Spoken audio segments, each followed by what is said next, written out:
청취자 여러분, 오늘 저녁 장바구니에 혹시 그 용롱하고 붉은 소고기 담으셨나요? 팩에 담긴 걸 보기만 해도 막 군침이 도시죠. 네, 보통 마트 진열장 앞에서 그런 1플러스 등급 고기를 보면 무조건 카트에 넣고 싶어지잖아요. 마블링이 화려하고 붉은색이면 당연히 좋은 고기라고 믿어왔으니까요. 맞아요. 저도 마트 가면 무조건 제일 빨간 고기를 고르거든요. 그런데 만약 그 완벽한 선홍빛이 사실 고기의 신선도를 증명하는 게 아니라면 어떨까요? 512로 여러분의 지갑을 열기 위해 정교하게 설계된 뭐랄까 일종의 생화적 마케팅일 수도 있다는 거죠. 그래서 오늘 저희가 준비한 심층 탐구의 핵심이 바로 이겁니다. 도마 위에서 벌어지는 미시적인 생화학 반응들이 어떻게 마진이나 수율, 폐기율 같은 유통의 언어로 번역되는가. 맞습니다. 고기는 그냥 썰어놓은 죽은 덩어리가 아니거든요. 매초 스스로 변화하는 극도로 역동적인 화학 반응조에 가깝습니다. 자, 그럼 이 반응조 안을 좀 더 자세히 들여다볼까요? 아까 제가 무조건 빨간 고기를 고른다고 했잖아요. 네, 그러셨죠. 근데 가끔 진공 포장된 고기를 보면 엄청 칙칙한 검붉은색을 띠고 있거든요. 저는 상한 줄 알고 아예 손도 안 댔는데 막상 포장을 뜯고 시간이 지나면 다시 그 예쁜 선홍색으로 돌아온다고 하더라고요.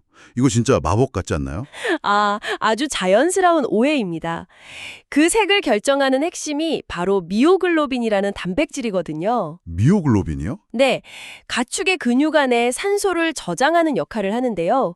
도축 직후나 진공포장지 안에서 산소와 완전히 차단되었을 때 이 단백질은 칙칙하고 검붉은 자주색을 띱니다. 아, 그래서 진공 포장된 고기들이 그렇게 어두운 거군요. 맞아요. 소비자들은 그걸 보면 직관적으로 이거 안 신선한데? 하고 생각하죠.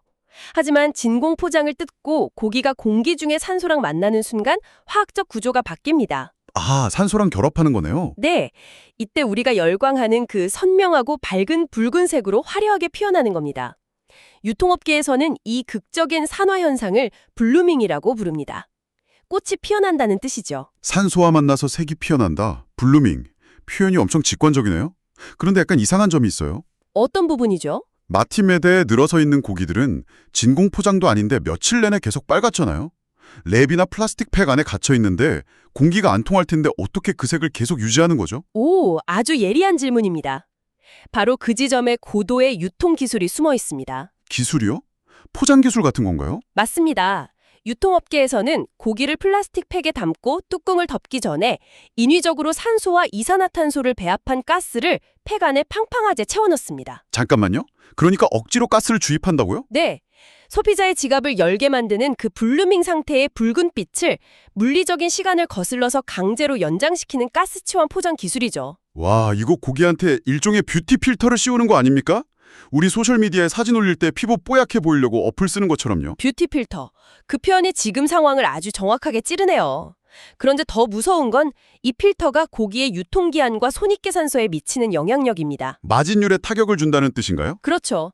산소를 가득 채워 넣으면 당장 보기엔 완벽하지만 고기가 조명열을 받거나 산소에 장기간 노출되면 결국 과도하게 산화돼서 탁한 갈색으로 변질되거든요. 아, 고기색이 갈색으로 변하면 마트에서 무조건 빨간색 할인 스티커 붙여서 팔잖아요. 정확합니다. 폐기율은 높아지고 마진은 깎여나가는 거죠. 그래서 유통업자들은 이 포장 기술을 넘어서서 시간 그 자체를 자본으로 환전하는 궁극의 예술로 눈을 돌리게 됩니다. 시간 그 자체를 자본으로 환전한다. 혹시 그게 요즘 유행하는 숙성육 이야기인가요? 네, 에이징 기술입니다. 식당 가면 드라이 에이징, 웻 에이징 같은 메뉴 진짜 많잖아요. 숙성이라는 게 결국 일부러 고기를 묵히는 건데 이게 화학적으로 도대체 어떻게 가치를 끌어올리는 건가요? 고기가 부패하기 직전의 임계점까지 미생물과 효소의 활동을 통제하는 과정이라고 보시면 됩니다. 썩기 직전까지요? 네. 시간이 지나면 고기 내부의 자가분해 효소가 뻣뻣하게 굳어있던 근육 단백질을 아주 잘게 쪼개기 시작합니다. 이 조각난 단백질들이 바로 우리가 혀에서 감칠맛으로 느끼는 아미노산이죠. 아, 단백질이 아미노산으로 변해서 감칠맛이 폭발하는 거군요. 게다가 근육 속 에너지를 분해해서 이노신산이라는 묵직한 풍미물질로 바꾸기도 하고요. 특히 최근 한국 시장에서 빙온 숙성이라는 기술이 엄청 주목받고 있습니다. 빙온 숙성이요? 얼음 온도라는 뜻인가요? 맞아요. 고기가 얼기 직전의 미세한 온도, 즉 영하 1도에서 영상 1도 사이를 아주 정밀하게 타겟팅해서 수십 일 동안 보관하는 방식입니다. 제가 알기로 드라이 에이징은 겉이 딱딱하게 말라붙어서 나중에 다 깎아내야 하잖아요. 버리는 부위가 너무 많아서 비싼 건데 네, 감모율이 엄청나죠. 그럼 빙온 숙성은 표면을 깎아낼 필요 없이 원래 무게를 거의 그대로 유지하면서 그 아미노산의 감칠맛만 쏙 뽑아내는 건가요? 정확히 보셨습니다. 수율을 100% 방어하는 거죠. 이 현상을 경제학 관점에서 보면 굉장히 흥미롭습니다. 어떤 점에서요? 유통업자가 막대한 기회비용이랑 억대의 전기세를 감수하면서까지 고기를 창고에 수십 일 묶어두는 이유가 뭘까요? 글쎄요. 더 비싸게 팔려고? 축산물 시장은 전형적인 레몬 시장입니다. 정보 비대칭이 심해서 소비자는 먹어보기 전까지 품질을 확신할 수가 없어요. 아, 겉만 보고는 진짜 맛있는지 모르니까요. 이때 빙온 숙성육이라는 라벨, 그리고 그 고기가 견뎌낸 수십 일의 시간이라는 서사가 소비자의 불신을 깨는 아주 강력한 신호, 시그널링이 되는 겁니다. 엄청난 시간과 자본을 투자한 그 생화학적 반응이 결국 소비자의 가격 저항을 무너뜨리는 거군요. 네, 압도적인 재구매율과 초과 이윤으로 돌아오는 거죠. 잠깐만요. 근데 방금 설명하신 대로라면 빙온 숙성육은 진공 상태로 꽤 오랜 시간이 지난 거잖아요. 그렇죠. 그럼 겉보기엔 엄청 칙칙하고 거무튀튀할 텐데 아까 말씀하신 그 뷰티 필터 기준으로는 진열장 경쟁에서 완전히 탈락 아닌가요? 맞습니다. 그런데도 사람들이 한번 맛을 보면 비싼 돈을 주고 다시 산다는 건 결국 매대에서 눈으로 고르는 기준이랑 식탁에서 입으로 느끼는 만족감 사이에 엄청난 괴리가 있다는 뜻이네요. 아, 완벽한 요약입니다. 그 괴리가 오늘 저희 탐구의 가장 핵심적인 딜레마입니다. 시각에 의존하는 제1의 진실의 순간, 즉 매대에서의 선택과 미각에 의존하는 제2의 진실의 순간이 철저하게 충돌하거든요. 눈으로 살 때는 예뻤는데 입에 넣으니 별로더라. 이거 완전 시각과 미각의 지독한 배신이네요. 네, 소비자는 눈으로 고기를 장바구니에 담지만 결국 재구매를 결정하는 건 혀와 이빨이니까요. 솔직히 저도 겉보기에 완벽해서 샀다가 요리하면서 배신감 느낀 적 진짜 많거든요. 이 배신들이 구체적으로 어떻게 일어나는지 좀 짚어볼까요? 좋습니다. 첫 번째 배신은 아까 저희가 얘기했던 그 산소 빵빵하게 채운 뷰티 필터, 거기서부터 시작하겠죠. 네, 산소 포장의 역습입니다. 진열장 매대에서는 미스코리아처럼 화려한 선홍빛을 뽐내지만 산소는 사실 지방을 산패시키고 단백질을 변성시키는 주범이거든요. 겉만 번지르르하게 늙어가고 있었던 거네요. 맞아요. 그렇게 산소에 길들여진 고기가 뜨거운 불판 위에 올라가는 순간 그동안 누적된 산화 반응이 폭발합니다. 으악, 상상만 해도 퍽퍽할 것 같아요. 네, 산패취라고 하죠. 불쾌한 냄새가 올라오고 육즙이 빠르게 말라버립니다. 눈으로는 최고의 신선함을 샀다고 믿었는데 입으로는 질기고 냄새나는 고기를 씹게 되는 모순이죠. 진짜 예쁜 쓰레기를 비싸게 산 셈이네요. 그럼 두 번째 배신은 뭔가요? 우리가 보통 마블링은 종교처럼 맹신하잖아요. 맞습니다. 하얀 눈꽃이 핀 1플러스 등급 고기면 무조건 입에서 사르르 녹을 거라고 다들 기대하시죠. 당연한 거 아닌가요? 그게 바로 두 번째, 마블링의 함정입니다. 시각적으로 측정된 마블링 점수가 식탁 위에서의 풍미를 절대 완벽하게 보장하지 못하거든요. 마블링이 많은데도 안 부드러울 수가 있다고요? 고기가 입에서 기분 좋게 녹아내리려면 지방이 얼마나 많으냐의 양적 문제보다 그 지방을 구성하는 질적인 요소가 훨씬 중요합니다. 실적인 요소요? 핵심은 지방의 녹는 점, 즉 융점을 결정하는 올레인산이라는 불포화 지방산의 함량입니다. 아, 융점. 그러니까 지방이 낮은 온도에서 빨리 녹아야 입안에서 겉돌지 않고 고소하게 퍼진다는 뜻이군요. 정확합니다. 예를 들어서 값싼 사료를 먹여 단기간에 살을 찌운 돼지의 마블링이랑 유전적으로 엄청 엄격하게 관리된 순종 버커셔 흑돼지의 마블링을 비교해 볼게요. 네, 둘 다 1플러스 등급이라고 치면요. 겉보기엔 둘 다 화려할 수 있습니다. 하지만 버커셔 고유의 지방은 구조가 굉장히 탄탄해서 생고기 상태일 때는 엄청 새하얗고 단단해 보입니다. 그럼 시각적으로는 자칫 뻣뻣하고 질겨 보일 수도 있겠네요. 그렇죠. 매대 경쟁에서는 오히려 약간 불리합니다. 하지만 불판에 올려서 연력학적 에너지가 가해지는 순간 그 단단했던 지방이 순식간에 녹아내리면서 쫀득한 식감으로 변합니다. 와, 씹을수록 맑고 깨끗한 단맛이 난다는 그 버커셔의 매력이 거기서 나오는 거군요. 시각적인 뻣뻣함이 미각적인 고소함으로 반전을 일으키네요. 네, 겉모습만 보고 판단하면 진짜 맛있는 고기를 놓치게 되는 거죠. 그럼 세 번째 배신은 뭡니까? 저는 사실 이게 제일 억울해요. 어떤 경험이신가요? 제가 정육점에서 랩으로 싼 삼겹살을 샀는데 팩 밑에 하얀 흡수 패드가 깔려 있어서 핏물 하나 없이 진짜 뽀송뽀송했거든요. 아, 벌써 결과가 예상되네요. 그래서 프라이팬 뜨겁게 달구고 삼겹살을 딱 올렸는데 치익하고 구워줘야 되잖아요? 네, 그렇죠. 근데 갑자기 허연 물이 무슨 한강처럼 쏟아져 나오면서 고기가 구워지는 게 아니라 펄펄 끓은 자기 핏물에 퍽퍽하게 삶아지는 거예요. 저는 여태껏 제 요리 실력이 부족해서 불 조절을 못한 건 줄 알았어요. 청취자 여러분, 그거 절대 여러분의 요리 실력 탓이 아닙니다. 진짜요? 제 탓이 아니라고요? 네, 고기 자체가 물을 머금고 있는 능력, 즉 보수력이 완전히 파탄난 상태였기 때문입니다. 보수력? 그러니까 수분을 붙잡아두는 능력이요? 맞습니다. 가축이 도축 직전에 극심한 스트레스를 받으면 체내에 젖산이 급격하게 쌓이거든요. 아, 사람이 피곤할 때 젖산 쌓이는 것처럼요? 네. 이 젖산 때문에 고기의 산도, 그러니까 pH가 정상 수치보다 훨씬 밑으로 뚝 떨어지게 됩니다. 산도가 떨어지면 고기 안에 어떤 변화가 생기길래 물바다가 되는 거죠? 근육 단백질은 원래 자석처럼 물 분자를 강하게 꽉 끌어당기고 있어야 정상입니다. 그런데 산도가 급격히 떨어지면 단백질의 전기적 성질이 중성이 되어버립니다. 중성요? 자석의 자력을 잃어버리는 거네요? 정확한 비유입니다. 등전점이라고 하는데 단백질 구조가 수축하면서 품고 있던 물을 바깥으로 다 밀어내버리는 거죠. 세상에. 이렇게 수분을 방어하지 못하고 물을 줄줄 흘리는 고기를 식욕학에서는 PSE욕, 흔히 물돼지라고 부릅니다. 와, 그러니까 팩 밑에 깔아둔 그 보송보송한 흡수 패드가 물돼지가 뱉어내는 엄청난 수분을 감쪽같이 숨겨주는 눈속임이었던 거네요. 네. 유통업자는 포장 기술이랑 흡수 패드를 동원해서 매대에서의 시각적 승리는 거두었죠. 하지만 조리라는 가열 과정을 거치는 순간 진실이 낱낱이 드러나는 겁니다. 프라이팬 위에서 수분이 싹 다 빠져나가니까 고기 크기는 반토막 나고 입에 넣으면 골판지 씹는 것처럼 퍽퍽해지는 거였군요. 참패를 겪는 거죠. 네. 그렇다면 유통업자들은 이 딜레마를 도대체 어떻게 극복하나요? 매번 흡수 패드로 소비자를 속일 수는 없고 결국 진실은 불판 위에서 다 들통나잖아요. 그래서 뛰어난 기획자들은 단순히 외관을 치장하는 걸 넘어서 역설계라는 걸 시도합니다. 역설계요? 거꾸로 설계한다는 건가요? 네. 식탁에서의 훌륭한 식경험, 즉 미각적 만족을 최종 목표로 먼저 딱 세팅하고 그에 맞춰서 포장과 마케팅을 역으로 설계하는 거죠. 구체적으로 어떻게 하는다죠? 예를 들어 아까 빙온 숙성육은 산소가 차단돼서 칙칙한 갈색이나 검붉은 색을 띈다고 했잖아요. 네. 소비자들이 상한 줄 알고 버리고 가기 딱 좋은 색이죠. 그래서 이 진공 포장육 표면에 스토리텔링 라벨을 붙이는 겁니다. 포장을 뜯고 10분만 기다리시면 숙성육 본연의 맑은 붉은색이 돌아옵니다. 하고요.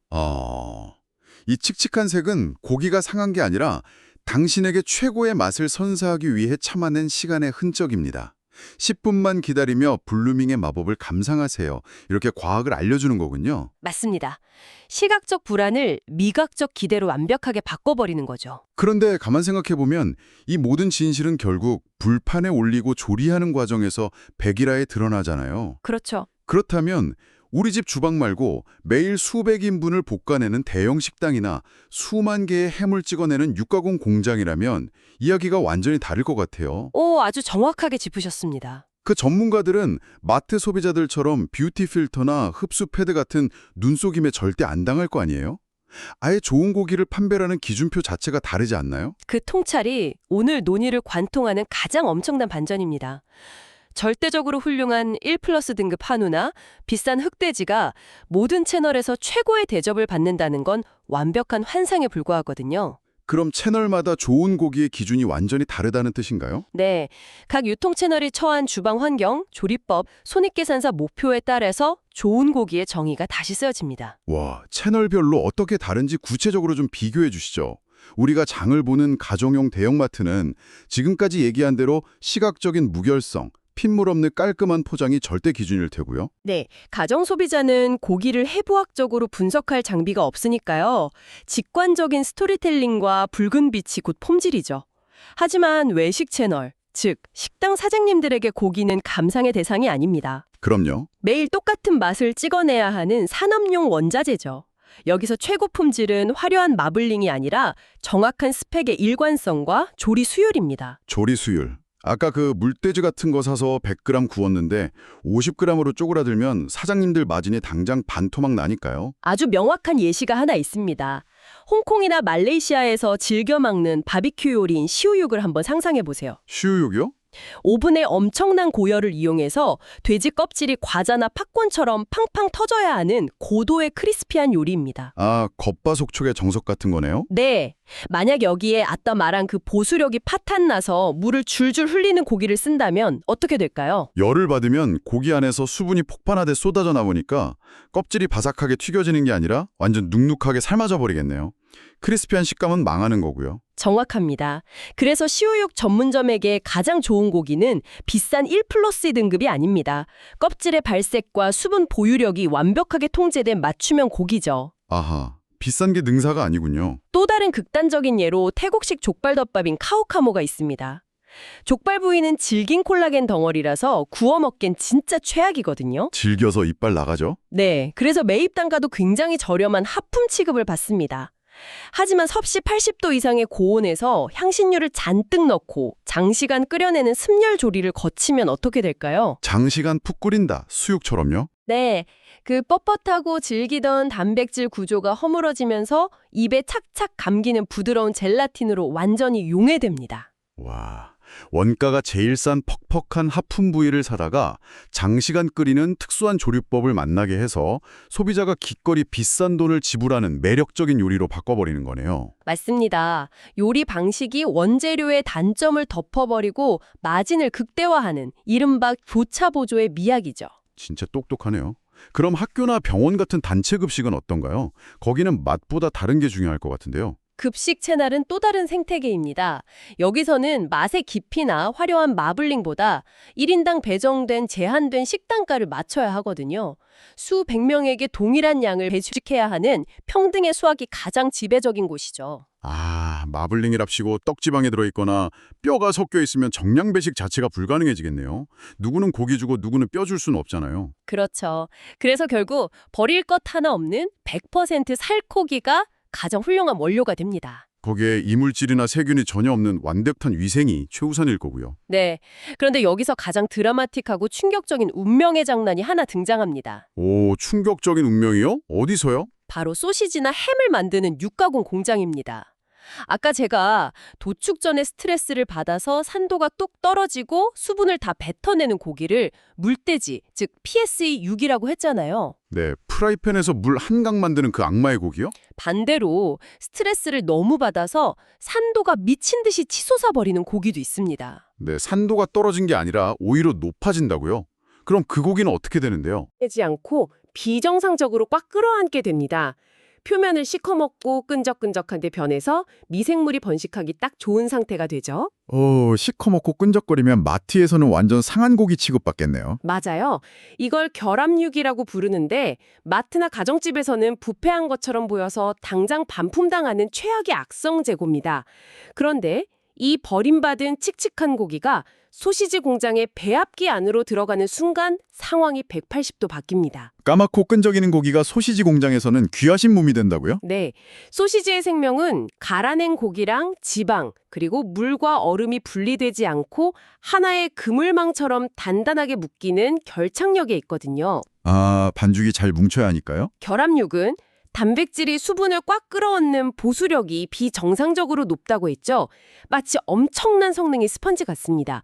이 고기를 넣으면 물과 얼음을 잔뜩 섞어 갈아도 반죽이 물을 뱉어내지 않고 쫙 다 흡수해버립니다. 세상에, 잠깐만요. 그럼 적은 양의 고기에 물과 얼음을 잔뜩 섞어도 반죽이 안 무너진다는 뜻은 결과적으로 소시지 생산량을 어마어마하게 뻥튀기 할 수 있다는 거잖아요. 완벽하게 이해하셨습니다. 와, 수율을 극대화하는 최고의 효자 원료로 둔갑하는 거네요. 네, 그렇습니다.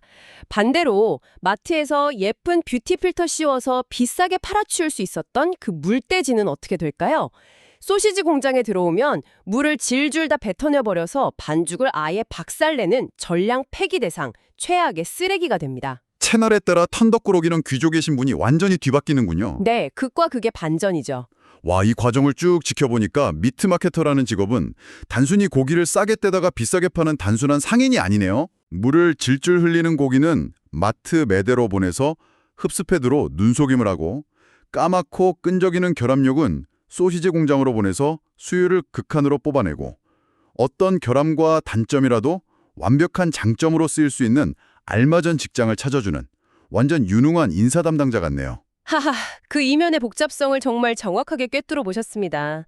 이 일련의 화학적 연쇄 반응들, 육색의 블루밍이라든가 단백질의 산도 변화, 지방의 융점, 이런 보이지 않는 과학의 언어를 완벽하게 장악한 사람만이 유통의 한계를 넘어설 수 있는 겁니다. 과학적이자 마케터네요, 정말. 축산물 유통은 단순히 칼질을 잘하는 백정의 일이 아닙니다. 생명체의 마지막 화학적 변화를 분자 단위까지 예측하고 그것을 각 채널의 손익계산서에 완벽하게 동기화시키는 아주 치밀한 비즈니스죠. 와, 오늘의 이 흥미진진한 탐구, 이제 정리를 좀 해봐야 할 것 같은데요. 청취자 여러분, 이제 정유 코너에 누워있는 고기가 완전히 다르게 보이실 겁니다. 유통업자는 칼을 진 사람이 아니라 눈에 보이지 않는 분자 단위의 변화를 계산해서 부가가치를 뽑아내는 월스트리트의 퀀트 투자자에 가깝습니다. 네, 아주 치밀한 계산기들이 돌아가고 있죠. 여러분도 다음에 마트 진열장 앞을 서성일 때 단순히 눈에 띄는 선홍빛이나 하얀 마블링에만 현혹되지 마십시오. 그 포장지 안에 어떤 가스가 주입되어 있는지, 이 고기의 지방이 불판 위에서는 어떻게 녹아내릴지 과학자의 눈으로 스캔해 보시기 바랍니다. 그리고 이 시점에서 우리는 스스로에게 아주 도발적인 질문 하나를 던져볼 필요가 있습니다. 도발적인 질문이요? 어떤 거죠? 만약 우리가 오로지 눈으로 보기에 예쁜 붉은색에만 집착한 나머지 유통업계가 진정한 맛을 포기하고 산소 필터를 씌우도록 우리 스스로가 강요한 것이라면 어떨까요? 아, 우리가 원해서 그들이 속인 거다. 네. 그렇다면 지금 우리가 매일 장을 보는 대형마트 진열장에는 오직 우리의 까다로운 눈만을 기만하기 위해서 원래의 본질과 미각을 소리 없이 희생당하고 있는 또 다른 식재료들이 얼마나 많이 숨어 있을까요? 와, 눈으로 보는 신선함에 대한 강박이 입으로 느끼는 진실을 가려버렸다는 진짜 뼈아픈 역설이네요. 우리가 무심코 사는 식재료의 진짜 표정이 뭔지 한 번쯤 꼭 의심해 봐야겠습니다. 청취자 여러분, 오늘 저녁 식탁에 오를 장바구니 속 고기 다시 한번 유심히 들여다보시기 바랍니다. 오늘 저희가 준비한 깊고 진한 심층 탐구는 여기까지입니다. 함께해 주셔서 감사합니다.